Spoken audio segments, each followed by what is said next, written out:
I'm one of these people who just flows and waxes lyrical. Okay, so I'm not great with structuring stuff. So I know with webinars that it's really good for you to have something to look at.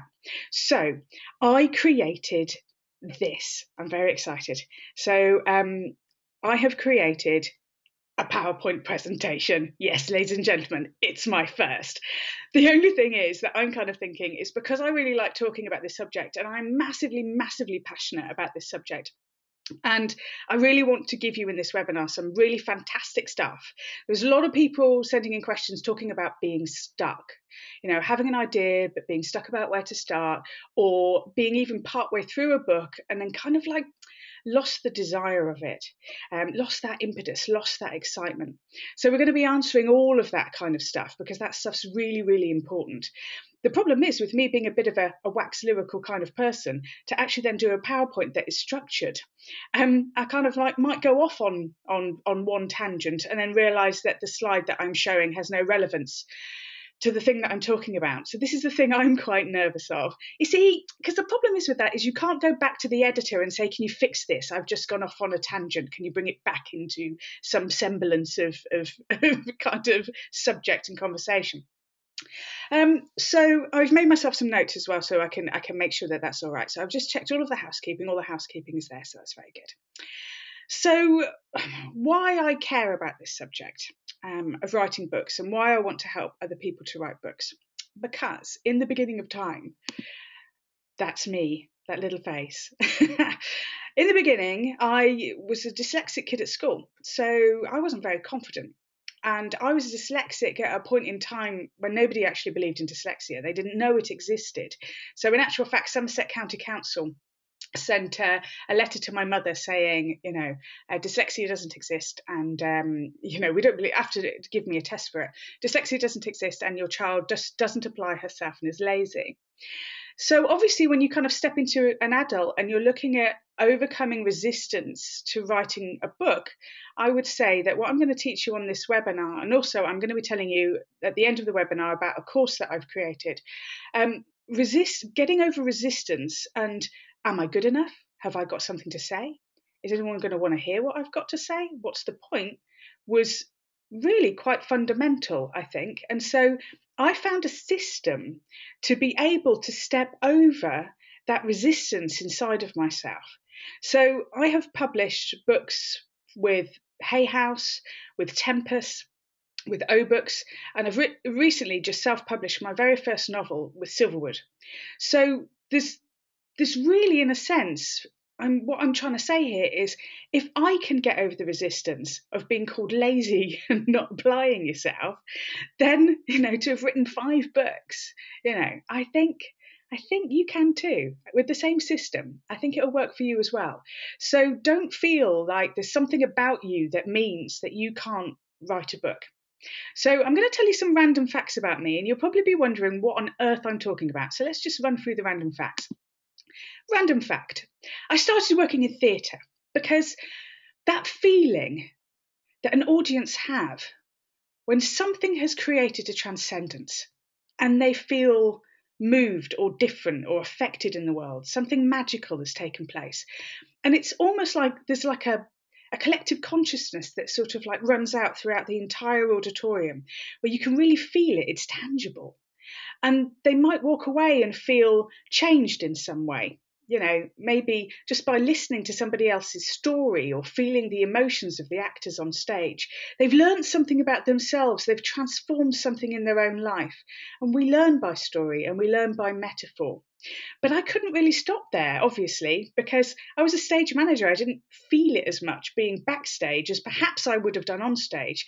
So this is something that kind of like drove me to wanting to write books. The one thing I absolutely loved about being a stage manager was when the show went wrong and I had to save the day, because I think I've got a very strong hero archetype. So I liked kind of running in and saving the day.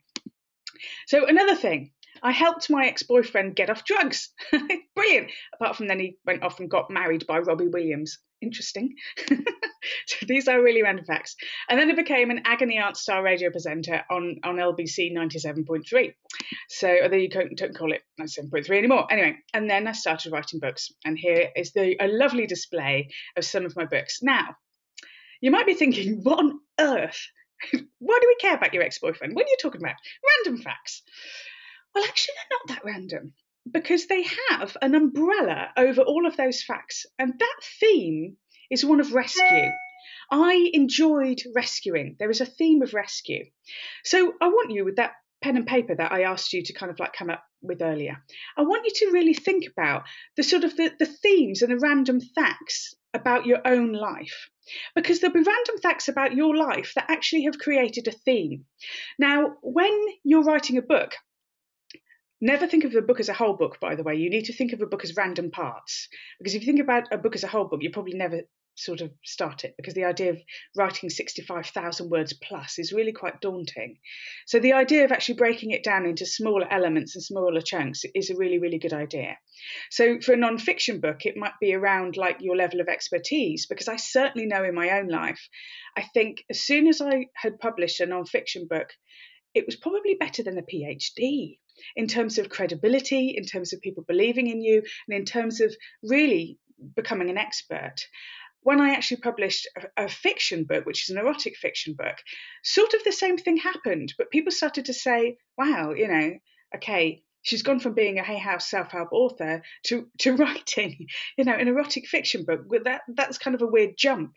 But actually, the jump of that was quite inspirational in itself. So I think that sometimes when you actually create a book, it's got that power behind it that gives you certain credibility. But the book that you need to write is probably the book that you need to read. So when you're looking back on random things that have happened to you in your own life, you'll probably find that they're actually not so random at all, that the random facts are not random. They actually have quite a divine kind of like purpose. And you may find that the things that have happened in your life actually have a theme, like my theme of rescue. So rescuing the theatre show when it started to go wrong, the set stuck, rescuing my ex-boyfriend from being a drug addict, So all of these things, all of these little facts in our life start to create what is the message. And when you become clear on your message, then you're really clear on the book that you're going to create. Because in actual fact, getting clear on your book idea isn't so much about the idea itself. It's actually about getting clear on you as a person. What drives you? What inspires you? What makes you care? We hear those kind of crazy stories about people who, there's a child under a car and this woman who isn't really that strong suddenly can lift the car like she's suddenly turned into the Incredible Hulk and save small child from under car. I feel that when you get really clear on your passions, the things that mean something, and the experiences that you have already had in your own life, then you're starting to get over one of the most significant block points. And one of the most significant block points to writing is a simple voice in your head that says, who do you think you are? So when you actually think that it's not about necessarily being an expert, but it's about pulling all of your life skills together, finding the thing that's really important to you and making the thing become more important than your own fear, or become bigger than your own fear, or more juicy than your own fear. So you have to write the book you need or want to read. Your book has to serve a purpose in the world that will make people want to read it. So in other words, it needs to be fixing a problem of some kind. And your purpose for writing needs to be bigger than your fear. Those things are really important, because it's incredible how you get over resistance and procrastination when you care. When you really feel engaged and you care, then all of a sudden that resistance stuff kind of goes away and your idea becomes more clear, because it's not just, oh, I'm going to write this book and it's going to make me famous or whatever, it's going to give me credibility, but it actually serves a bigger purpose than that. It serves something that sometimes I think that you're writing for yourself 2 years previously, but so where perhaps you were emotionally 2 years ago, but you're always looking for where you're going in the future. So when you're coming up with your idea, you're in the present moment, you're in this moment in time. And in this moment in time, there is all of this, that there is in the world that we are right now. So, for example, when I wrote my book, You Do Know, the end of You Do Know, which is a book on intuition, but the end of You Do Know is not about where we are right now as humanity. I thought, where are we going to be in 2 to 5 years' time? So I thought, well, right now, there's this world of information. There's so much information out there. You go on Facebook and everything's like freeze your lemons to, I don't know, use green tea to beat cancer, this thing, that thing. And people, when they're overwhelmed, it's called the jam jar effect. Which was that there was a supermarket in America, and they had like an entire aisle of jam, and the jam sales went down. So they went down to this is jelly, by the way, if you're in the States. So they went down to kind of like having 3 jars of jam, and the jam sales went up. Now, the thing is I realised that we are probably going to reach a state of ambivalence where we've got too much information and we stop being able to trust ourselves.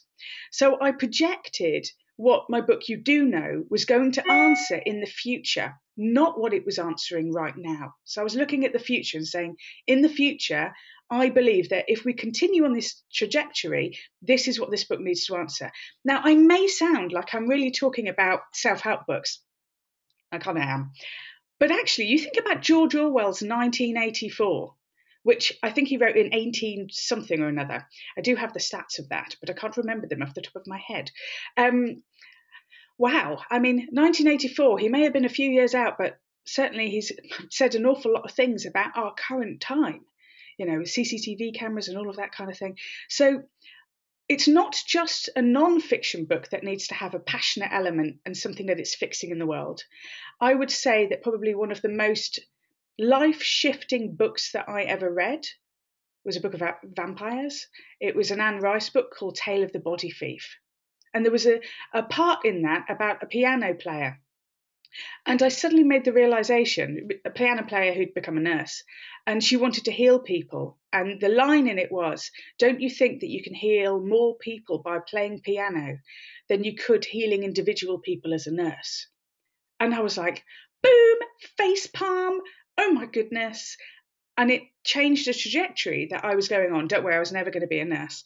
My bedside manner isn't. Anyway, so let's not talk about bedside manners. So what are the events in your own life and what is the theme connected to them? So maybe you've been pondering that. Although I would say to you, if you're multitasking at the moment, like if you're going through Facebook right now, stop it, because they say there's no such thing as multitasking. It's just doing 2 things badly. Excellent. So let's have a look. Now, I'm going to talk about your author's voice. So the voice that you have as an author, so your actual author's voice. Because it's not just a case of kind of like getting clear on your idea, coming from something that you're passionate about, something that you want to change in the world, something that you want to create an answer to, be that creating something entertaining or be that creating something that's, got the juice in it, got the elements in it. Your author's voice is also hugely important. So if you think about the things that you keep doing in the world, this is a little exercise I want you to do with me. Think about the things that you keep doing. What do you do every day? What do you do quite a lot of? So let's have a little look. I want to list 6 things that you can't stop doing. That was amazing. That was kind of like a magical trick where it came up and disappeared. But never mind. What it did say was list 6 things that you do an awful lot of. So just while you're thinking about that, in my case, it would be playing with the dog. I have 1 coffee a day. Checking my emails, checking Facebook, communicating with people, giving unsolicited advice. What else do I do? And, that's 5 things, but let's just stick with 5 things because it's not all about me. That would probably assess to be nurturing, being friendly. So, and I guess the fact that a lot of those things are in connection to do with communication is probably being a bit chatty. So my writing voice is definitely a voice of sharing. And it's interesting that when I read something where you kind of like go, this is what you should do, and there's a leadership voice, I'm very resistant to leadership voices. So then, therefore, I'm more likely to work within metaphor, sharing, storytelling, explaining, rather than kind of saying this is a how-to book. So by learning what your voice is based on those 6 things that you can't stop doing and looking for the key element, is it educating? Is it nurturing? Is it instructing? There'll be a key element in, don't use kind of like, oh, brushing my teeth, because everyone has to do that in theory. Maybe not everyone does do that, but everyone should do that. So when you think about, look for the element underneath. What is it? What is the feeling behind all of those things? And when you know what that is, then you kind of start to be guided in the voice of your book. Because a book actually has to have a soul. It's really important it has a soul. And we forget about that. So even a how-to book, this is like the demonstration of how we're doing something. So it might be, and this is very cool if you are an expert in something. So say, for example, you are an expert in gas pipes. I just came up with that one. So you're an expert in gas pipes. And so with being an expert in gas pipes, you can do all of these really amazing things with gas pipes, and it might be a how-to book for people wanting to install their own gas pipes. Well, kind of dull, just saying. But if you've got a sharing kind of voice, it might be that there's a story in there. And it suddenly springs to mind about a lad that I went to school with. And he got one of those fishing gas canisters. And he didn't bother reading the instructions. So this book could be about how to read instructions. But he didn't bother really reading the instructions because he'd had one of these before. So he thought it went together in exactly the same way. It created a little bit of a gas leak, which caught on the pilot of the fire and blew up. This isn't a good story. Anyway, so he was burnt from that. He was burnt. That I really do regret telling you that story. I'm so sorry. Anyway, but that might be the inspiration why somebody said, I'm going to go and work with gas pipes because I think that this is really important and safety is really important, and I'm writing this how-to book about this. And in actual fact, it's the story and the way in which you are passionate about something, because people buy people. It's not that they buy just books. They want to feel connected to the author. They want to feel connected to your story and your passion behind why you're doing something. So even a how-to book needs a soul, and it's going to take yours. So I need to write a horror book next, clearly. So hopefully you can kind of like see the difference there between kind of like writing something that you think, oh, I'm just going to write this really amazing kind of thing that's going to earn me lots of money, or it's going to give me credibility in my field.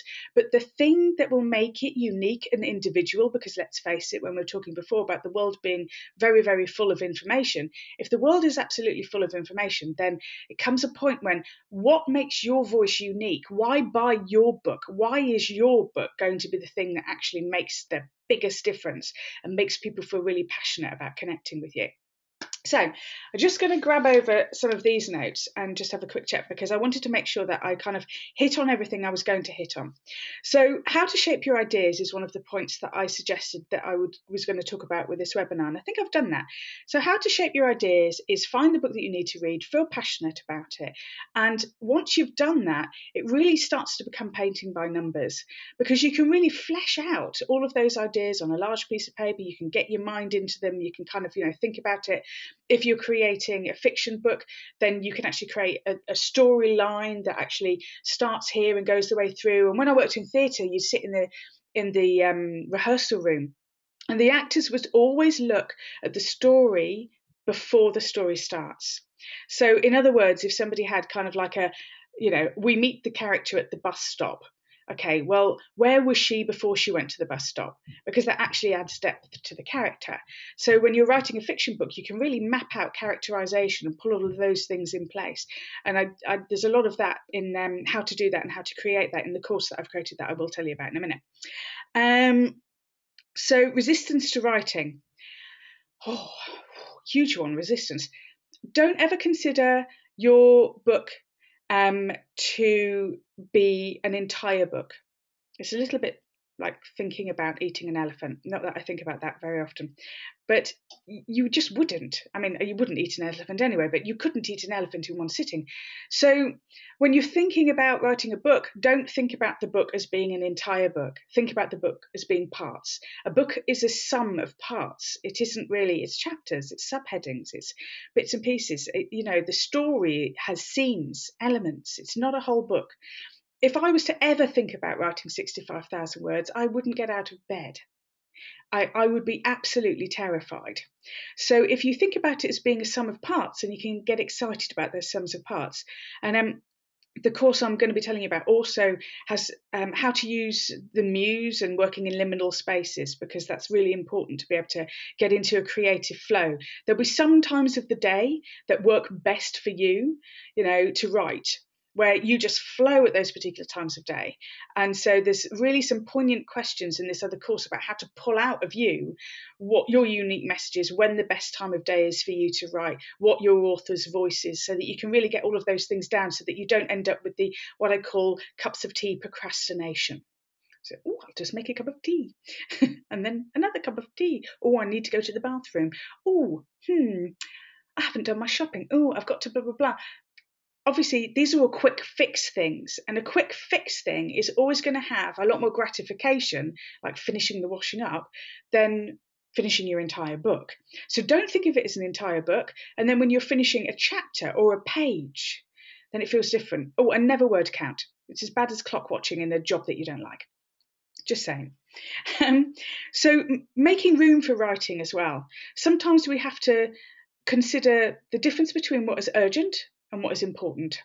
And you have to sometimes let go of what is urgent, like the ringing phone, an email that you have to reply to, something that you've got to do, and sacrifice urgent for important. It's important that you spend time writing. So when somebody's pulling for your time, that suddenly feels urgent, because we feel like we don't want to let people down. But then you let you down. But bigger than that, you were going to write a book that was meaningful to the world. No pressure, but then you've let the world down. That's fairly serious. And also finding out, I know I was just reading my notes here about what I have said I was doing. Making room for writing and the need for your book. And I think that the need for your book is important, because if there is a need for your book in the world, then there is an audience for your book. And I would definitely suggest you need to write the book that you need to read, because you don't have to be an expert on the book. You just have to care. There has to be something about it that you're really, engaged with and passionate about. Publishing. Now, that was the other thing I was going to talk to you about. Publishing. Now, okay, this is a big chestnut here. I now am confronted by the elephant. Where shall I start? If you are a fiction writer, this is not as important to you. If you are a non-fiction writer, you have to do a thing called creating a platform. Now, that basically means you have to create an audience for a book that you haven't written yet. If you're a fiction writer, then you can have an amazing book, take that to a literary agent, and they will be your champion and go and find your publisher. If you take a non-fiction book to a literary agent or to a publisher, they're going to be looking at your platform or the potential platform of that book. And what I mean by platform, it is the potential readers. So it's the people who already like you. So lots of books have kind of been created like this. So I think the reason why I got one of my books published was because I became a radio presenter at LBC. So of course it's like ka-ching. She has a platform. If she has a radio show, there is an audience. But now you can do all of that online, It's about how many likes you've got on Facebook. It's about who's following your blog. So there are so many ways in which you can build a platform, but don't be daunted by this, because the figures of the kind of platform that you need, because if you think that a rough guesstimate of a print run might be, depending on the company, but say a print run is like 3,000 books and you've got 5,000 people on your mailing list, then you're a pretty safe bet, not a hugely safe bet, but the math is, okay, we can do something with this particular person. So if it were me starting out again, what I would do is, if I was writing a non-fiction book, I would spend time, I would write the book without hesitation. I would do my best to build a platform by blogging about the subject, by having a Facebook page about the subject, by tweeting about the subject, by just giving great service and great ideas and great stuff and put it out there in the world. I would write the book and I would self-publish it. I would then do my own PR, because in actual fact, with an awful lot of publishers, you have to do your own PR anyway. So I would then do my own PR, and I might pay someone to do some PR, though that can be expensive. But I would do my own PR, and I would get to a certain point of book sales that look really healthy. You can then find a literary agent, or you can go to a publisher, and the publisher might then sort of say, okay, well, we think you've saturated the market for this particular book, but we'll take your next book. So if you kind of go to them with another pitch of another book. Or it might be that they say, oh, well, that's great, we can actually take this book further. There's lots of books that started out like that. I mean, obviously 50 Shades of Grey, Chicken Soup for the Soul. 50 Shades of Grey was very clever because, as far as I know, she was blogging and connecting the characters from the vampire series Twilight with eroticism. And this is an interesting thing. When you look at the film industry will have, like, Spider-Man 1, Spider-Man 2, Spider-Man 3 without the singing, Spider-Man 4, Return of Spider-Man, Spider-Man's Best Mate, and The Dead Spider Under My Shoe sequels, prequels.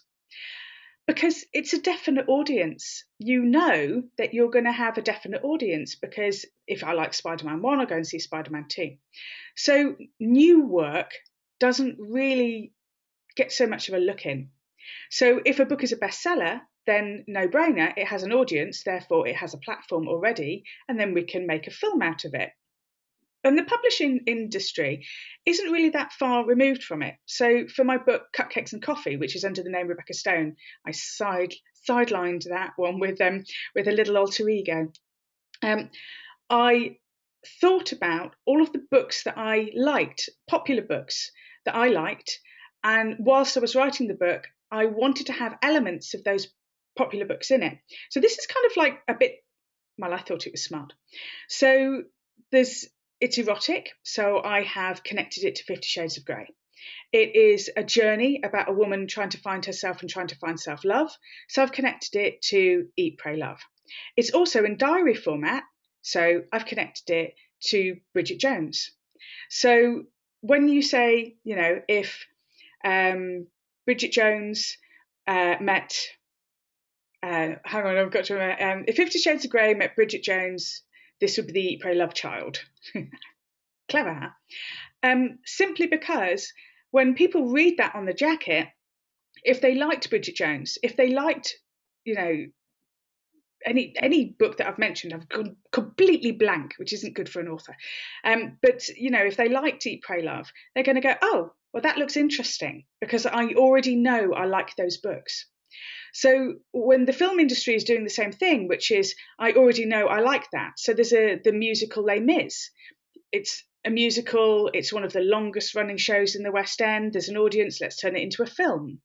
So anything that already has an attachment, it already has an audience, you can piggyback in a sense on that. Now, I'm not saying that there's no new ideas, but in order to help your new idea, you need to, in a sense, create a way that when people are Googling something that they love, you are going to somehow come up in that search.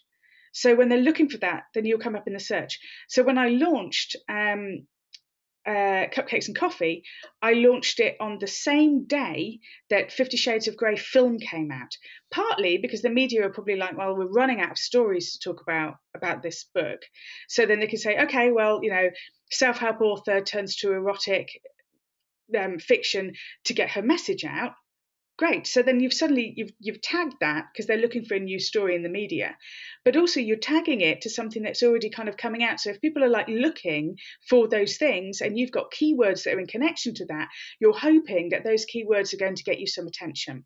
So when you're thinking about your book idea, I know it's very complicated, isn't it? So it's like the thing that you're the most passionate about, but what also exists in the world that you can caveat and connect to at this particular time when people are not taking risks with new material and new work unless it's already got a platform. So if you haven't got a platform, find something that has a platform that you can connect your thing to. I know this sounds awful, but and I hate myself for saying it, because I would love to be able to say, oh, just, you can manifest this, you can create this, you create your own reality. Let's not have a limiting belief about these things. But, just be smart. There's ways in which you can help the universe create your bestseller, and that is one of those ways. Good. So I think I shall open up the floor to questions. So I'm going to have like a little look over here and then just see who's got hands up and stuff. Oh, I'm just going to have to come out of this because I can't find my mouse. So it's like I'm on a Mac, and that's the thing. You can't find your mouse when you're on a Mac. So I'm wondering as well if you have been struggling on the 6 things that you have written down that you can't stop doing. So have you got things like that? Are you struggling on looking at that and kind of think, there's no author's voice, I can't work out my author's voice from that? So now I am going to unmute someone. The only problem is I can't tell you that I have unmuted you.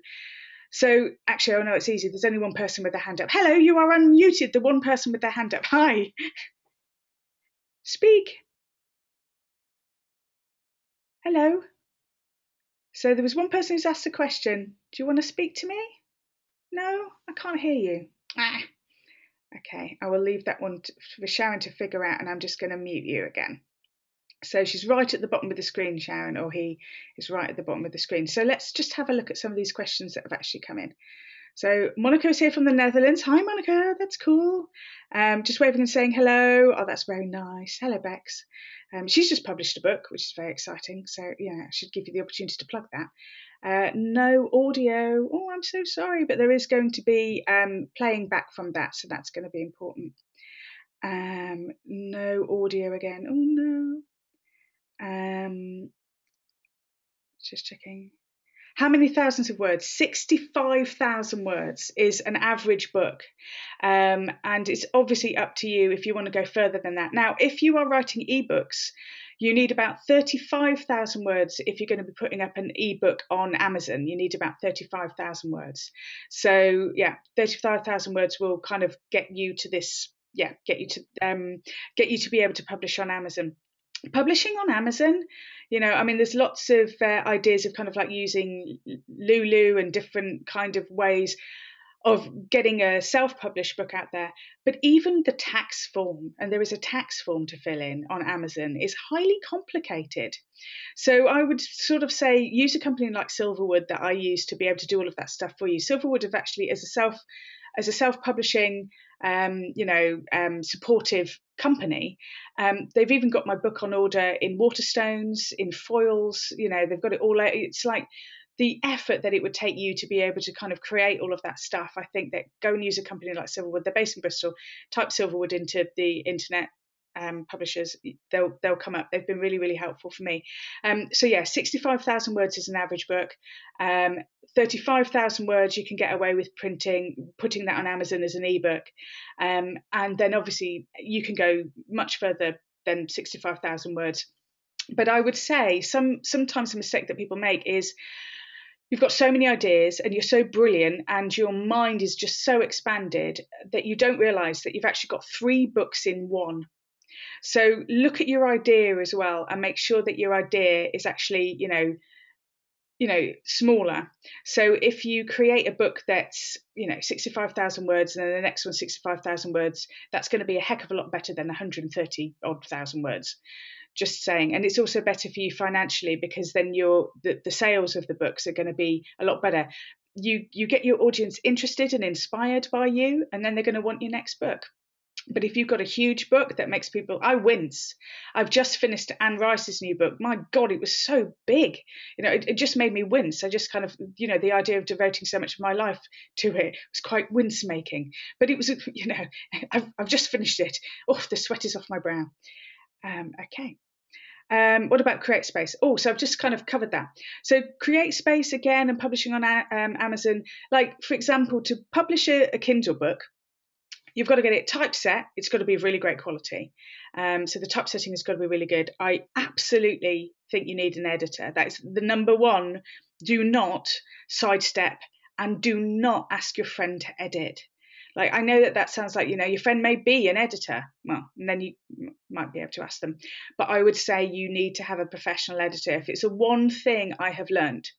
And being dyslexic, I actually, on one of my books that is published, I got my friend to edit. She went through it, I then sent it off to the editor, off to the publisher.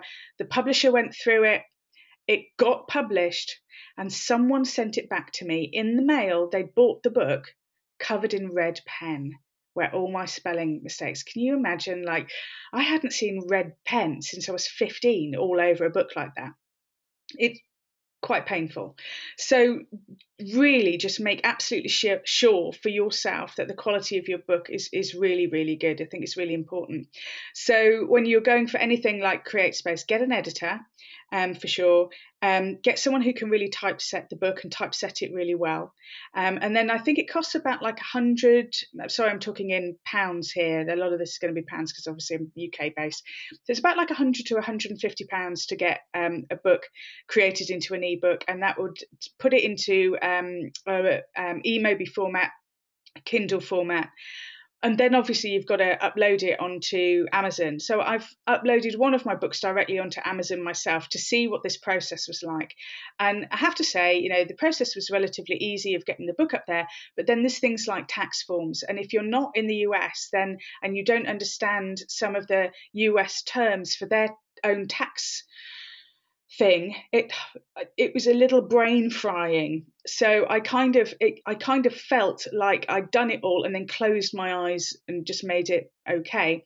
I talked to Helen Hart as well, who works at Silverwood, owns Silverwood, is Silverwood, and she was saying to me over a nice cup of coffee that sometimes they send the form back and they don't tell you what you've done wrong on the form. They just say this is incorrect, and you're like, but which bit is incorrect? And it might be something really small. So personally, for me, I had to make a decision of, did I want my book to be absolutely perfect and get it, the self-published one, get it out there in a really, really good way, get it so that it was printed in paper form as well. Because certainly for a company like Silverwood, they won't, if you have had trashed reviews on Amazon for your ebook that says, the spelling or the grammar or whatever it is no good in this book, then they can't take that book and turn it into a printed book, because obviously you've already got that negative response, which just doesn't come off Amazon. It's just there. So even if you put it out there into the world, find out through criticism that there's a problem with the book, it's done. It's out there in the world. So it's a really, really important and relevant thing to make sure it's all good off the offset. Okay. So I wish I could see your names, but never mind. Have a great book idea. Grandpa is a poet and a journalist in Romania, and could help me publish my book in Romanian publishing house. That sounds really good. Do you think that this would boost my chances of being published by Hay House? Bringing them my brilliant book already published in a foreign country, maybe they'll be impressed and publish me. It would really, I can't speak for Hay House. I mean, I've been published by Hay House, so I can't speak on their behalf at all. They may kill me. But my own thought about that would be, I can't see why not. If the book sales are great. So if your book sales are really great, then that's going to be the thing that's important. So one of my books that's out with Hay House, got picked up by a French publisher, translated into French, and so they bought the rights via Hay House, and you get like a kind of like a commission through that as well. So I can't see why the other way round won't also work, and doing it in that way. But when you're looking at that, when you're sort of saying about that your grandma's so I don't know what your book is actually about. I misread that and thought that the book was about poetry, but it's clearly not. So I think if you've got a really brilliant book idea and there's something that you really want to do, and it's a self-help book, it's all about the platform. So if you create a platform in Romania and you're selling really, really great books and it's doing really well, then I can't see why you shouldn't just be shouting it from the rooftops. I think fantastic. And if you've got an opportunity to get published, why wouldn't you just bring it out into the world anyway? It's a beautiful thing to do. Okay. Oh, thank you for the nice compliment. I got loving the webinar. I'm so pleased. Thank you. So yes, so another. I wish you had your name. Okay, so if you type me a message, please give me your name. I'd love that. So the list of 6 things is very much communication based and personal learning. So that's great. So if it's communication based, then your author voice is going to be chatty. So it's going to be friendly. It's going to be chatty. Perhaps think about the use of metaphor. That might be something that's really good for you. Hi Becky, what about using ClickBank? Oh, I think I've answered that one. Where are we? Like to ask about insecurity. They were trying to address shaming or trying to you. It's about insecurity. I'd like to ask about insecurity. Oh, what does that mean? Okay, so I'd like to ask about insecurity they were trying to address by shaming or trying to shame you. I'm a bit confused about that. That makes me think of a radio show that I just did a while ago, and they asked me why I changed my name from being Becky Walsh to Rebecca Stone in order to write an erotic fiction book. And they said, what are you ashamed of? I said, I'm not ashamed. It's actually about branding. So if you have kind of like a branding thing, then that's actually quite important, because if you are known for one element of writing a book and then you suddenly come in with another element of writing a book, then it's a different thing, unless I have missed something that's going on in the questioning. Oh, okay, tried to unmute, but it said it was. Let me try you again. I think it's you. I'm just trying to find the person. So I've got one person who's raised their hand, so it must be you. I'm going to unmute you. Unmute. I do wish it had names. Okay, so it's the person at the bottom of the screen got their hand up. You are now unmuted. So let's see if I can hear you. Hello. Oh no. Well, that's so frustrating. I am so sorry. Hi, Becky. Oh, there you are. Hello. No, it's me, Sharon. Hello, It's me, Sharon. I'm just jumping in here to the person that's trying to speak. Yes. If you right click on, just double check to make sure you haven't muted yourself.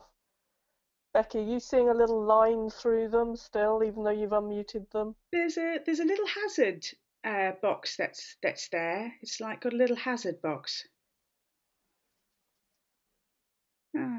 But she's written it out a little bit better. I'm so sorry about that. Said okay. that the theme was the 6 things, was focused on healing and teaching, and the key words that would be focused on. She said links I could use for books and celebrities out there now. So if it's like healing and teaching, I think when it comes to sort of healing and teaching and things like, if that's the voice that you've got kind of coming out, think about the thing that is annoying you the most in the world. It's unlikely to be, trees or mushrooms. But if you think about the things that you would like to change in the world, or issues that you've had in your own life, that would be a good way to start. And then if you think about, connecting it to celebrities, of course, are people, and their lives change very quickly. So when your book's out, if a celebrity was actually sort of, talking about their depression, for example, and your book was about depression, then that would be a very good and easy way to get yourself on radio stations and market yourself out there. Because if they're talking about something that's along with that, you can phone in and speak to the producer and say, hey, I've written a book about this. I'm an expert. Let me come on your show and talk about it. And that's a really great way to get your book into the media. But in connection with celebrities, unless I misunderstood the question, because their lives change so quickly, by the time you've finished writing the book, they've moved on. So it might not work quite so well. I'm leaving that unmuted just in case something exciting happens. Okay, so Evelyn, hello Evelyn, hello Irish people.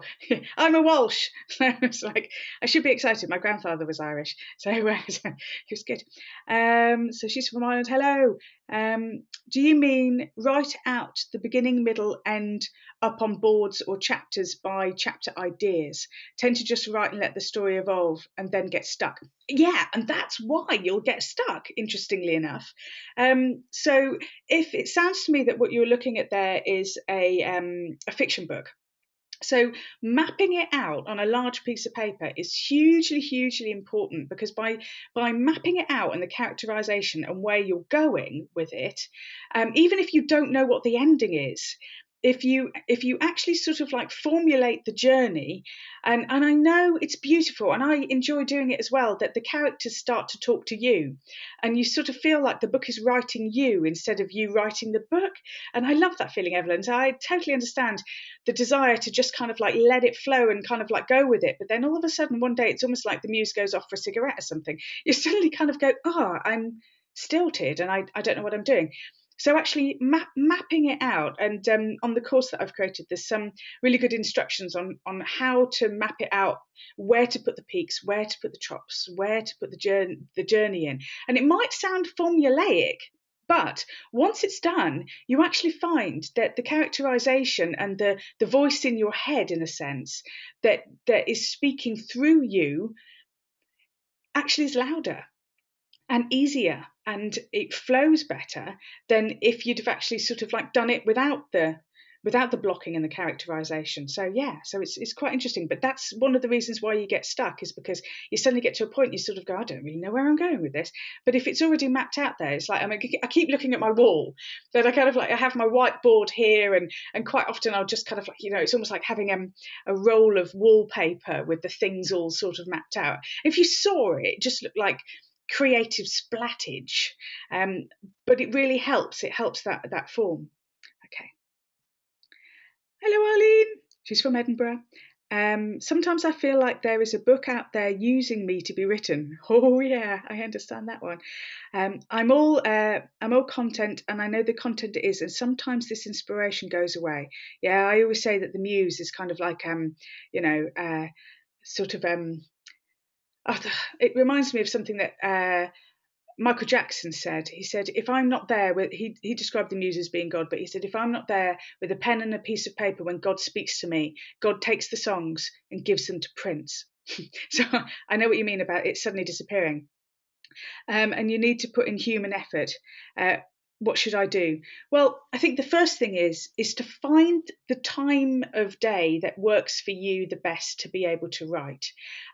Some people write in coffee shops. Some people write, when they go and hire a cottage by the ocean. And there'll be a liminal time that works best for you to be able to write. And it's finding what that liminal time is.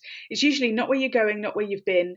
And it could be like, sometimes I wake up at 3:30 in the morning, the darkest part before the dawn, and just have ideas and just write those ideas down, have a cup of boiling water, just permeate all of those ideas, and then go back to sleep, and then wake up and all of those ideas are there, and then I just need to kind of like pick the ones that work and flesh them out and put them all together.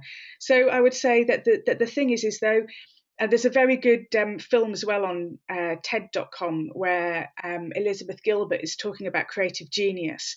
I can highly recommend having a view of that, because she literally talks about it's just the idea that the book is writing you, it flows through you, but you have to set aside the time to allow that to happen.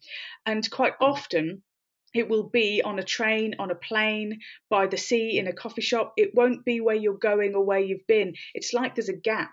And I certainly, I moved from London to San Francisco to finish You Do Know. I'd started writing it in London, and I'd moved to San Francisco, and it was so much easier to write the book in San Francisco. And I'm not saying you all have to move to San Francisco, but then I read in A New Earth that Eckhart Tolle had done exactly the same thing.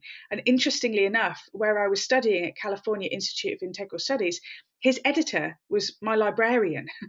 Whoa. So it's kind of like interesting how there's some spaces that resonate with you. And I live in Bristol now, in the UK. Bristol's on a fault line. So there's something for me in movable earth that seems to make creative flowing easier. So just find where that space is for you. Thank you for that question. Next one. Where's the best place to get an editor? I can send you some links. Pop me an email and I will send you some links to the editors that I've used. And because, even the Hay House editors work freelance, they don't all, they're not all sort of hidden away. So send me an email to becky@beckywalsh.com and I will send you some links to some people that I know who are really fabulous editors. Let me see. There doesn't seem to be many self-help publishers that take proposals. Oh, I know it's hard. Are there any literary agents in the UK that you would recommend for self-help publishers? Actually, there are plenty of self-help publishers, like a lot. But again, it goes down to what your platform is. So, for example, Watkins, they do self-help. Interestingly enough, they've just been bought out by. It's quite cool. It's called Ethan, and Eaton. I always get Ethan. Anyway, he has the Cecil Court Watkins Esoteric Bookshop, which used to be part of Watkins Publishing, but they got sort of split and sold off separately. And now he's joined them back together again. He's also bought Kindred Spirit as well. So he's a very intelligent, amazing guy. So Watkins would be somebody because it's just started, there's something really exciting happening there. O-Books as well. O-Books are another publisher that is still publishing self-help, although they may charge you if you're a new author and therefore they're taking a risk on your book, they may charge you for the actual creation of it. And then you've got to ask yourself, would you be better off actually self-publishing it? So there's a question to be asked there. Literary agents, not one I can recommend. I know of a couple, but nobody that I could personally put my hat on. So I like, if I'm going to recommend somebody, I want to recommend them because I've got personal experience of them. So no, I can't answer that question. But again, pop me an email and I may ponder that a little bit because right now I'm kind of going, and I bet I'll come off the call and go, oh yeah, because there's blah, blah, blah. So pop me an email and I'll put that through. There's one of the future courses that I'm making is actually going to teach you how to create a proper book proposal, because there's ways of creating book proposals that are going to get the attention for you from literary agents and things like that. There was a blog that my friend showed me. It's called, excuse the F, but I'm not effing. It's called No, I Won't Read Your Effing Script. And the reason being, people would send half battered kind of, well, clearly you can see the talent that is in this book, even though it's got punctuation errors and spelling mistakes and it's written on the back of a crisp packet, if you can write on a crisp packet. And it's sort of saying, if you're going to put anything in front of somebody for a critique, make sure it's really good, that it's the best that you can have it be. I remember when I wanted to be an actress before I became a stage manager, learning my lines and rehearsing on the train to an audition, because secretly I didn't want to succeed. And I think sometimes as authors we do that. We half bake something thinking, oh, they're going to see past all of this, kind of thinking, yeah, well, it's good enough. But actually, if you're sending anything for critique, even if it's with a friend, make sure it's really good, because otherwise when they critique it badly, it turns out that you were really just looking for evidence as to why you could let yourself off the hook and not write. Interesting thought, huh? Don't do that.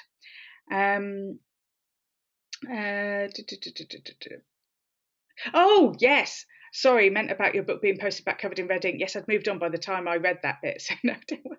Okay. Yes, kind of rude, but kind of honest. Oh, thank you. I'm glad that you've loved the webinar. Thank you for those comments. Oh, thank you. These are really lovely. I'm getting some really nice comments. Thank you. Branding. I work in a field in which I do not need to be too open. But the book I would like to write is very much about educating by sharing. I would need or want to stay unseen. That's absolutely possible. It's completely possible to totally stay unseen. It really, really is. You can write a book under a pseudonym and completely stay unseen. The problem is your book probably will too. So You can do it with a fake name. You can promote yourself on the radio. You can do it so that your image isn't seen anywhere. You can do all of that, and you can PR it in that way. I think it's just the big question really is about if you can't market it by being that person, then is there a way in which you can find other marketing tools so that you don't have to be out there in the world? So in other words, get the following on your blog, do radio shows, do something where you can stay a little bit anonymous. But I bet you that once you have written this book will write you. And even though, I mean, I don't know your reasoning for wanting to stay unseen. It could be, that you would lose your job, or, something quite serious, or you're writing about your family and it would really upset them. So I can see that there are many, many legitimate reasons as to why you would want to be unseen. But also as well, I sometimes believe that after I've finished a book and I've gone, I'm not, well, especially with the erotic fiction book, thinking I'm never going to bring this out in public. I never thought I was actually going to publish that book the whole time I was writing it. There's something very healing about writing a book. And I'm not saying that you're broken and need healing, but there's something, better word, there's something hugely empowering about writing a book. And once you have finished it, I swear to you, you get to this point where you just don't give a monkey's stuff what anyone thinks of you anymore, because you've written the darn book and you're so proud of yourself and you feel amazing. And you just go, yes, in your mind, actually your brain changes, because as soon as you accomplish something you didn't think you could do, your brain suddenly starts to think, oh, I could learn Spanish. Oh, I could lose that 10 pounds I always wanted to lose. Oh, I could. You suddenly feel so unbelievably limitless. You absolutely stop caring about what other people think of you. And it's very handy, because when you're pouring your heart, soul and thoughts out into the world in the form of a book, you really, really want to be able to not care what people think of you. It's very hard to do. But once the book is written, it somehow elevates you to feel like you're, sort of just living in a different way, like living at altitude. So the things that you think are going to be resisting you publishing somehow go away, because you have become transformed through the process of writing. And I talk a lot in the course about reflective journaling and reflective writing. And reflective writing is basically that you don't know what it is that you know until you've written it. And then you read it and go, whoa, that's impressive. Did I really write that? So I don't know. I'm just saying. So when it comes to kind of that sort of stuff, just do it and figure out that problem later. Okay. Mapping out, great. Formulate journey, exactly. Oops. There you go. Yay, 3 months. 3 months stuck. Yeah, it's a good way to get unstuck. Witchted.com, would you repeat, please? Yes, that's Elizabeth Gilbert. She wrote Eat, Pray, Love. And so it's her one on Genius, which is really, really good. My words about communicating, healing, and I think healing again, changing, improvising. Yeah, that's good. And reflective. Observing beautiful scenery. Yeah, very good. What do I do with that? Yes, it does make sense. Piggyback that with something that you don't like about the world, or something that you want to heal in the world, something that you feel passionate about, because it's important to write about something that narks you, sometimes even something that you're trying to solve in the world, but don't escalate the problem by writing necessarily about the problem, but offer a solution, even if it's a storybook. Invest in the problem. And this also works with titles as well, like really good juxtaposition titles, like Screw Work, Let's Play. So when you're connecting to a problem, it's like going, okay, so rather than just writing a book of moaning, which would be no good to anybody, is to take it onto the next level and say, if I could speak to a future where this was no longer a problem, what would it look like? What would that future look like? And work backwards from that place. What would have had to have happened for that to have been true? What would have to happen for that to have been true? What would have to happen so that you're actually kind of, in a sense, creating a solution or creating an idealism. And I did the same with Intuitive Lovers, where I wrote a book, about all of the problems that we have in relationships, especially since the women's liberation movement, which was a little bit more of a liberation movement into the masculine rather than the feminine, if I'm honest, vibrationally so. So I was thinking, well, what's going to happen in the future? Where are we going with relationships? Are we going to go more down the polyamory route? Or are we going to go more down where are we going to go? And then create an idealism, because I often wonder, do we create books that change the world, or does the world change and we write about it? So I actually believe that we are part of a collective consciousness, and you can influence that collective consciousness one reader at a time. So write something bloody brilliant and inspirational and amazing and powerful and noteworthy, and you're actually doing something to shape the future of humanity. No pressure. Don't want to scare anyone. I'm scared. Okay, good. Evelyn again, hello, that's okay. Book Fun and Fumi, yes. How the hell do I map out the end? That's okay, you're not being a silly Billy, you're absolutely fine. So, yeah, so if you're kind of like creating and you want to put out so you're creating a fiction book and you're trying to figure out what is going to be the end of your fiction book, I think you need to go and sit and talk to the character. So if you have, it's a little bit like the hero's journey in Joseph Campbell's work is a journey outward. The heroine's journey would therefore thus be a journey inward. So either you have a hero or you have a heroine who is going to be the main person of your story. So why don't you visualize, this is going to sound really strange, but why don't you visualize your main protagonist? Imagine them sitting with them on a park bench. Go and sit next to them.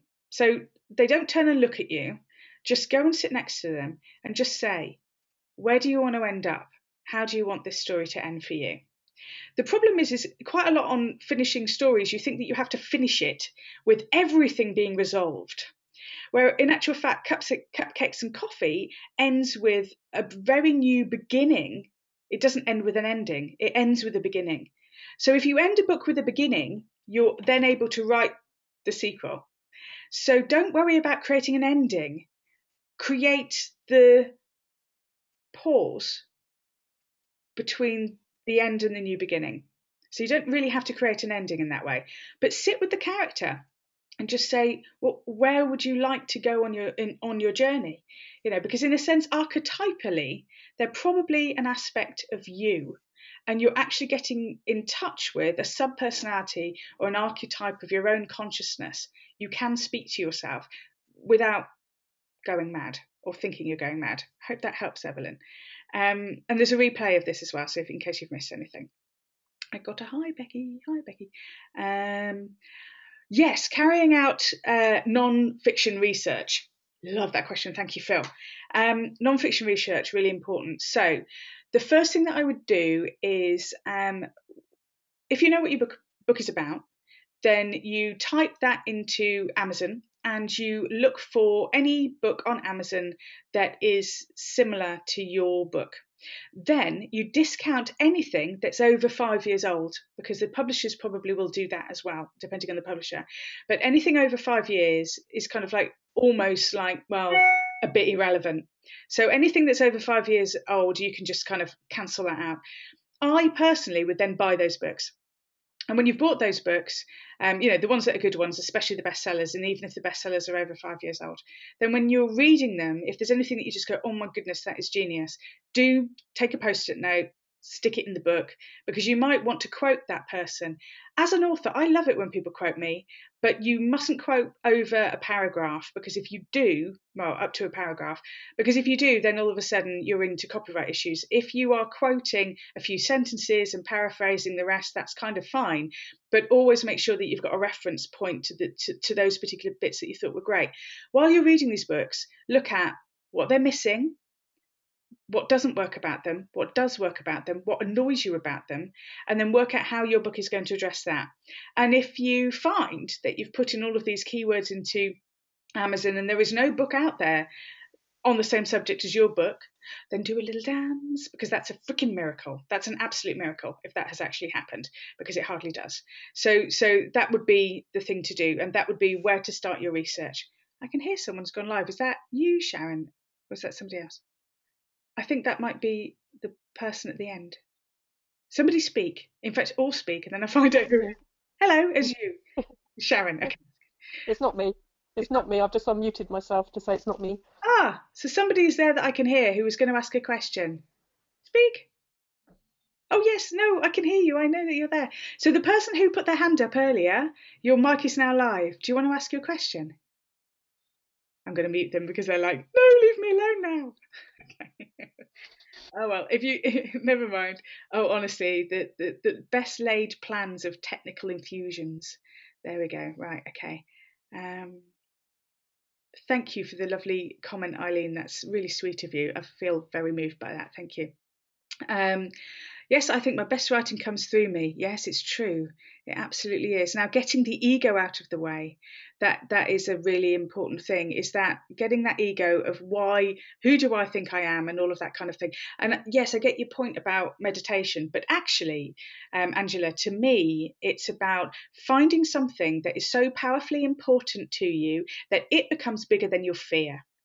And when you really engage with that thing, which is why, and the course I'm going to tell you about, but why getting clear on your book idea is actually about getting clear on you, because when you're really clear about the thing that is really powerful to you, passionate to you, personal to you, and is an aspect of your soul, it makes me think of monkey magic. I don't know if you ever remember monkey magic. He was a monkey that could fly in a cloud, and he would create, and I can't remember if it was his staff or the cloud, by pulling hair out of his chest and blowing on it and then going it was the cloud, and then the cloud would come.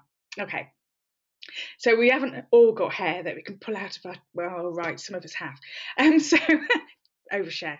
But I feel like sometimes your book is a piece of your soul that you pull out and that you blow on and you birth and bring into, consciousness. It is to make conscious what is unconscious inside of yourself. It is to make it manifest into the real world. So the voice in your head that says, who do you think you are? I'm not good enough. I can't do this, da-da-da, is not wrong or bad. It can be wonderful at making sure that your book is really good. Don't let it speak to you when you're editing. There is an exercise in the course that allows you to get really clear on these subpersonalities, the subpersonality of your inner author, the subpersonality of your inner critic, the subpersonality of your inner saboteur. Because once you are really clear on which voice in your head, because we all have multiple voices in psychology, especially young psychology, we all have these multiple voices, there's nothing wrong with them. It's having the wrong one in the driving seat that becomes a problem. So when you can be clear and you can hear that voice of the doubting Thomas, then you can bring in your coach or your author, or you just bring in another archetype, or better still, you bring in your passion. And it's like that, who are you to write this book? Well, who are you not to? If you have a voice, it's the most important thing. So you start to get to a point where the power gets so strong in your words that you become secondary to writing the book, and that it doesn't become about you, but it becomes something that is like the book you were born to write, to nick that from Nick Williams. It becomes that. It becomes something that is really, really powerful in that way. So hopefully that kind of helps. Meditation is kind of good, but in actual fact, I do think meditation, trying to get over procrastination, trying to deal with the problem, trying to look at your fear, is all just resistance tools. So everything that you are trying to clear to be able to write is an excuse for you not writing. That's harsh, but it's true. So the more we look at why I feel fearful behind writing, well, actually, you're going to feel fearful about any great undertaking that you ever choose to do in your life. And I am still bricking it.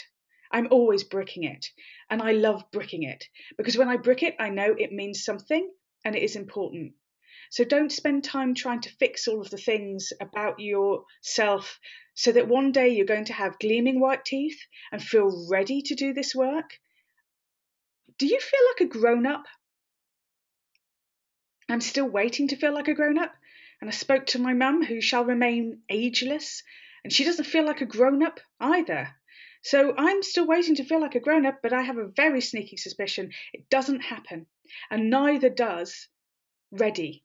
That doesn't happen either. And I'm sure if anyone who's listening has children, did you ever feel ready for kids? You might have done before you got pregnant and then afterwards, and before you had them perhaps, but you don't ever feel ready. You don't have to work on yourself to get ready. You're not going to be ready. Get on with it. Nagging. Angela, that wasn't directed directly at you. I'm terribly sorry if that sounded a little harsh. Okay. How much does it actually cost to self-publish? It depends. If you do all of the hard layman's work yourself, then you can do it really, really cheaply. If you do it all yourself, you can do it really cheaply. But you've got to cost up the amount of time researching, finding out how to typeset, do all of the nuts and bolts that are created in that. You're going to have to figure out how to do all of that. So roughly, and it depends on the size of your book and how much work and all the rest of it, roughly you're looking at between £1,000 to £2,000 to be edited on a book of about 65,000 words. You're looking at about £2,000 to go into publishing, and then you're looking at purchasing your own books at about £3.50 per book. So you can go, oh my goodness, that's an awful lot of money. But you can absolutely break even on that. And it depends if you actually want to go to the stage where you actually get paper printed books. I do, because like that big thing says, there is no better smell than the freshly printed pages of a book you wrote yourself. There is no better smell, really not. Even wet dog is not better than that. So really, it just depends. It's an investment. But you know what? This is the thing. You just don't know. There's people who invest in products like making a lamp or making a new phone, or there's products that people create where they take a risk, an investment, and they the startup of starting a business. Like, how much does it cost to start a business? All of these different things that people kind of like readily invest in. Like quite often I'll walk home drenched in the rain and the cold rather than pay 20 quid on a taxi, yet think nothing of buying a friend a 20 quid meal or buying a £4.50 glass of wine. It's all about priorities. It really is. And when you prioritise the money over your passion, well, just book yourself a holiday and go and spend the money on that. Don't prioritise the money over your passion. That's really important. Hope that helps. Okay. Eating raw chocolate, multitasking. Yeah, you can eat raw chocolate and listen to me. That's perfectly fine. Oh, thank you very much. I'm really glad that you're enjoying the webinar, and I'm very jealous about your chocolate. Good. I'm really glad that you were saying to you. That's really fantastic about being unseen. So that's really, really good. If you've been rejected by a publisher, would you consider trying them again, having reworked areas of your book? Yes, absolutely. But you really want to find out why they rejected you, because quite often the rejection can be down to lack of platform, not necessarily rejection down to something actually being wrong with your book. It's helpful if they've told you what they have actually rejected you for, because you could keep reworking a book only to find out. I mean, I was rejected, here we are, here's the confession. I probably approached Hay House for 5 years. Lots of people sort of say, oh, they approached me and I manifested it. But no, 5 years, 6 meetings, and every time they said, we love the book idea, we love you, but something's missing. Or they say, we don't like this book idea, we love you, but something's missing. And I was, what is it that's missing? And they were saying, we don't really, we can't tell you exactly what it is that's missing. But it would be like, not this book idea, or not where you're at right now, or we like this book idea, but we don't like that. And it just, and I went to a final meeting and they said, we love this book idea. We love what you've been doing. We've been watching your work for the last 5 years. You're great. You're brilliant. Something's missing. So I leaned across the table and I said, I'll tell you what's missing. You. Because I have done all of this by myself. And I just went, I said, Can you imagine where I could go if I had Hay House behind me, if I had this brand behind me? Like, can you imagine, based on the fact that I've done all of this myself, can you imagine? And they said, oh, well, we'll get you a contract sorted out. I was like, what? I've just done the most unspiritual thing I can possibly think of, which is rant to a spiritual organisation. Awful. And they said, because what you really needed was backbone. You needed backbone. And I hadn't displayed any level of passionate, caring, gonna do this on fire backbone. And when I did, and then when they saw it and they could see the power and passion behind what I wanted to create, which I didn't think power and passion and spirituality, power and passion, but actually, yeah, they're totally in bed with each other. But I didn't know that. And so in a way, you can be rejected for all, I don't really class it as a rejection, actually. I class that experience with Hay House was mentoring. That was mentoring. And so to me, every time I got rejected, it was mentoring. So if you change your rejections in your head to mentoring, then you need to ask the publisher, what isn't working, and get them to mentor you. So I mean, some of them just don't have time, they just can't be bothered. But every rejection is a form of mentorship. So take the rejections, find out why, and then shape your passion more deeply. Shape your passion more deeply. And the more deeply you keep shaping your passion, then the more likely you are to actually get there in the end. Okay, I'm glad that you're all enjoying it. Pure genius idea. I'm very pleased about that. Brilliant webinar, very helpful. That's fantastic. Laughing, excellent. I'm glad. One question: if you are an introvert and not very verbal in social situations, how do you build a platform? God, that's a wonderful question. Still have no. Yeah, if you have time to answer this, well, this is the last question I'm going to answer. Oh no, one more came in, so I'm going to do one more, and then this is the last question. So I'm sorry about that. Yeah, you're not going to realise this, but I am a chatty introvert. Yeah, there's a confession. I'm a chatty introvert. I am really happy with an audience of people. In fact, I'm the most comfortable if I've got a really large audience of people, and I find one-to-one conversation quite uncomfortable. Like, really? Yeah. So the book signings afterwards, when people come over and talk to me, I love meeting people. I absolutely, I'm not saying avoid me, but I'm a chatty introvert. I love dancing, but don't try dancing with me. I don't go to Five Rhythms anymore because of that dancey thing where they go find a partner, and I will face the wall, and then there's always somebody who goes, oh no, you're being silly, come and dance with me and I'm going to make some shapes. I'm like, oh God, just please leave me alone. And so with introverts, there are introverts that are, awful on stage, would be dying of stage fright. They're known as normal people, I think. And then there are people who are much easier giving because it pushes people away. And I'm one of those people. I give because it pushes people away, and I don't let people become attached to me. So let's face it, all I'm really saying by sharing that with you, and it's quite an intimate thing to share, is we all have our own hang-ups. It's finding ways around it. And one of the great gifts that dyslexia taught me is that you can change an entire sentence structure and really, make an entire new way of saying something to avoid the word you can't spell. Well, you can do that in life too. You can shift and change everything that you're doing in order to avoid the things that you don't want to deal with.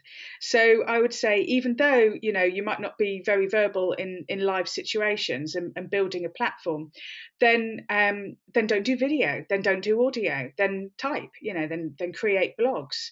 So I love talking on camera. I absolutely love it. So then therefore the course that I've created is mostly video, and it's got a lot of audio in it, and it's got a lot of really pretty downloadable ebooks and downloadable worksheets because I like making things pretty. So when you think about what it is go for your skills and the things that you are good at. Don't look at your limitations and go, I can't build a platform like Marie Forleo. It's like, go and do the things that work for you. If you're not great in front of the camera, then find another way to communicate. We are living in a digital age where there is so many ways to bring out your message. And it might be for you that, it's the book is the one thing that you really need to create. You can't necessarily create the platform verbally, then write it, then create blog posts and be on Twitter, make really pretty, like There's No Better Song, I made that myself. It's not brilliant, it's not perfect, but it gets the point across and it says something. So just find another way of doing it. Right, last thing. The idea of rejections and mentoring. Yeah, rejections still hurt. I get that they still hurt, but I think the thing is I think if you could change the terminology from being rejections, I think the word rejection hurts. So if you change the terminology that you're not being rejected, then it doesn't kind of like hurt as much. And I also think go back into your childhood and look at rejections in your childhood. So that would be a really important thing to do. Okay, 2 more questions have just come in. That's good for the introverts. Brilliant. Oh, thank you. Good. Yes, and I am talking on camera. Thank you ever so much. Thank you so much for those questions. So, look, one of the reasons why I'm uncomfortable with webinars is usually because they've got bugger all content in them, and then there's like an upselling thing at the end. And guess what? I'm going to tell you about this course. And so, I'm a bit like you, but actually, no, I'm not new. I tell you why, because this is brilliant. There's lots of courses out there that are going to teach you how to write. I'm not going to teach you how to write. That's not what I'm going to do.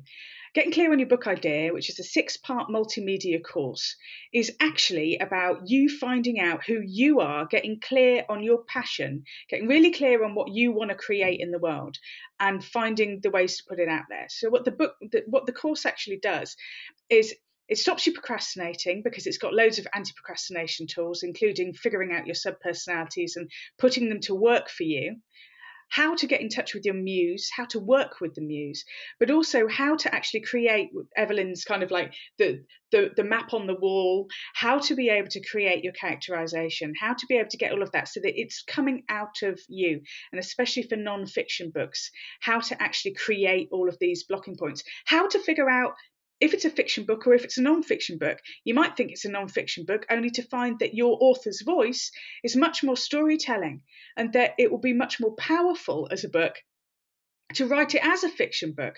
It will also talk to you about how to create books that are going to be really good for your business, to set you into becoming an expert in your field, so that people kind of go, well, they've got a book, they must be good. Then you can charge more money and do speaking gigs, unless you're an introvert, and then chatty introverts love them. So hopefully that there's kind of like going to explain to you a bit more about those things. So here's what it does. You get the inspiration to write, get power behind your words, get your mind empty for clarity, get your mind focused for productivity, how to get your book started, and to get clear of resistance. That's what's happening in those 6 parts. And each of those 6 parts have smaller parts. It's £99, which roughly translates as being $150. And here's the thing. If you can purchase that within the next 24 hours, and the clock will be starting soon, I'm going to give you a free coaching session that is worth the value of £45. So that basically brings the price of the course right down. So you're going to get half an hour with me, getting really clear on your book ideas, so that you have got my brain to squeeze out. Could make some mush, as well as getting this 6-part course that is really going to get you very clear on your passion, what you want to do, and how you want to show up in the world. So yes, and I think that's bloody great. So get a clear book idea, know your writer's voice, all your ideas down, ready to start writing. The tools to clear your resistance and procrastination when it comes up. So when you really get ready to start, everything is mapped out. Like, Evelyn's already said, she keeps coming up to this stumbling point because it isn't all mapped out. So once it is mapped out, it literally becomes painting by numbers, and I'm not kidding. So remember at the very beginning that I was this really dyslexic, unconfident kid. This is what I did to write my books. So I've published now 5 books. This is the formula that I'm teaching you. This is not like a writing course where someone's done a writing course and then they've decided to package it and put it together as a course. This is unique. It's a course about you. It's about pulling your book out into the world. So this is a completely unique course. You're not going to get anything like this anywhere else, because I haven't nicked it from anybody else, because it's what I do in order to make it happen. So sign up within the next 24 hours and you're going to get a free mini coaching session with me. And just while we've got a second, I'm going to just show you the course. Hello. Oh my God, I've just seen my own face. That's really unfortunate. So this is the landing page that you're going to come to. So this is my little film. It's quite cute. And then this is all like the explanation of the course. It probably is going to be quite slow, so I'm not going to move that. But what you've got down here is you've got this very first part 1, get the inspiration to write. It says preview here and here. So the first 2 parts of the course you can do right now for free. So you don't need to pay for the course. You can go and have a look and see, actually, is this course for me or not? So I'm hoping that from the webinar, you've got like a whole load of stuff that you've been kind of like thinking about. Hopefully you've gotten unstuck. Hopefully you're kind of like thinking, oh, this is going to be good. And I would love you to come and join me on this course. I've put an awful lot of effort into it, and I've really decanted my brain with some really amazing questions that are really going to get you thinking in a way that is going to get you completely inspired about your book. So I'm excited to share that with you, and it's the start of a bigger journey, because once I've done Get Clear on Your Book Idea, then obviously the next course has got to be about publishing, and the next course is going to be about marketing your book. And then I'm going to also write a course with a friend of mine about how to write comedy and how to create comedy. And I'm also going to be writing another course about erotic fiction. So there's going to be a whole load of courses coming through. I'm also going to be able to do coaching sessions with you as well. So if you want one-to-one coaching and you don't want to do a course, or you want to start this course and then do one-to-one coaching and do something with me for 6 months, I believe that you can get your book finished within 6 months with my help. I know that. I've got people who have published books, because this course actually started off as an in-person course that I was doing a few years ago. I then put it online, but I didn't put it online with the videos and all the rest of it. So I've done this course before, and there are people in the world who have published books off the back of this course. I kid you not. So I'll do coaching with you as well. And if there's any of you that are interested in selling this course on my behalf, you're going to get 50% of the course. Yeah. So that basically means if you get people to sign up for this course, you're going to get half of that £99, which is going to be roughly about £50. So that's kind of like, wow, why would I do that? I do that because I really do believe that now has never been a more important time for people to really get their work out into the world. And I'm really passionate about supporting that. And I'm also awful at marketing. So it would just be really nice if other people did that for me. Because if you love the course, you're going to share it with people, and therefore you should be rewarded. So this is my way of rewarding you. So anyway, that's a lot of information. Thank you so much for joining me on the webinar. I have been recording this, so I'm going to package all of that up. Let me send you a little link on the conversation bitty bit on the chat bit. I think I can just do that. Sorry, you've got that face again, haven't you? My concentration face, my author face. It never looks good. That's a link. So tap on that link right now, and that's going to take you to this page that we're looking at. So you can go and have a poke around and go and have a look at the previews of those 2 parts of the course. Go and do that now. That'd be cool. And then I will send you out an email, which is going to have the replay of the course. It's also going to have the information, the replay of the webinar. It's also going to have the information about the course. And so once you've got all of that together, you can, make an educated decision. But the offer of getting that free, half an hour Get Clear on Your Book Idea to be used in the next 6 months. So you can use it at any time, and you can do this course at any time in your own time. And you'll just get a voucher code, and then you book yourself directly into my diary whenever you're ready for it. So it could be halfway through the course, it could be the beginning of the course, it could be the end of the course, it could be 6 months after, when you're suddenly at a block point for your book. You can use that at any point in time. So that's totally free. I don't really believe in restrictions, and this whole course you can do in your own time as well. So thank you ever so much for joining me. Expect the email. I'm sure that you're probably going to want to take a few notes from it afterwards. But thank you ever so much. It's just been my absolute pleasure. And please do keep writing. Do it. Even if it's blog posts, whatever it is, all of these things that I've used and said in this webinar is completely applicable for any writing that you want to give birth to in the world. Thank you so much for joining me. I hope to see you soon.